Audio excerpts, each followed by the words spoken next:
Hi there, I'm doing my paper on project-based learning and inquiry-based learning using Web 2.0 tools in social studies.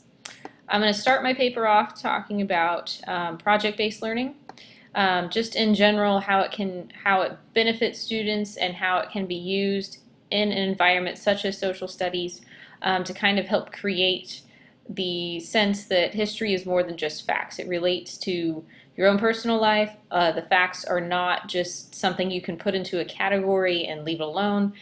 They're all interrelated, and project-based learning really helps bring that out. Then I'm going to go into a little bit of inquiry-based learning.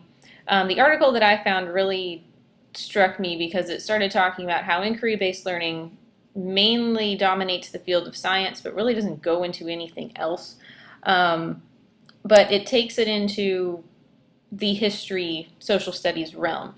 The article had a group of students go to a Buddhist temple, and at the temple they were doing inquiry-based learning, both asking the monks questions and looking at artifacts, but also they were equipped with PDAs.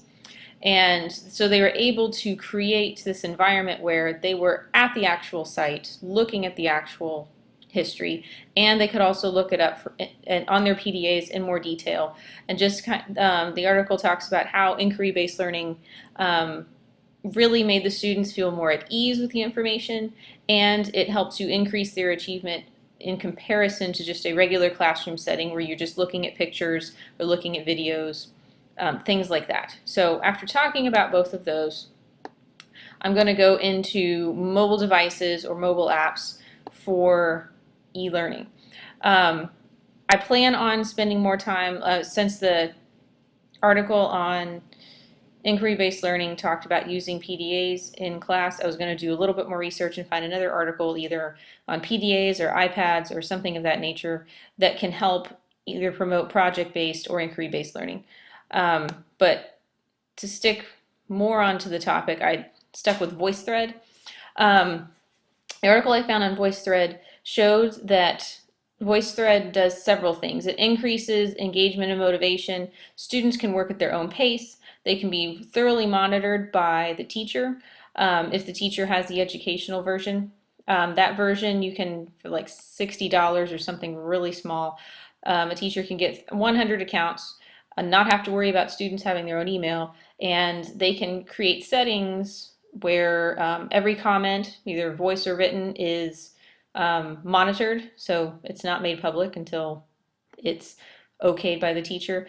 She can also set up a setting where if they're asked to comment on slides, so let's say you're doing a project on culture and you ask students to make reference to a picture based on what you've studied about culture in class, their comment would only be seen, they would have to make the comment without seeing any of their peers. Once they're finished and they publish their comment, they can then see everybody else's. So there's not a lot of mooching going on. So I thought that was really neat, in that they had to create their own information, and then they could see everybody else's and they could redo it if they wanted to or add to it or whatever.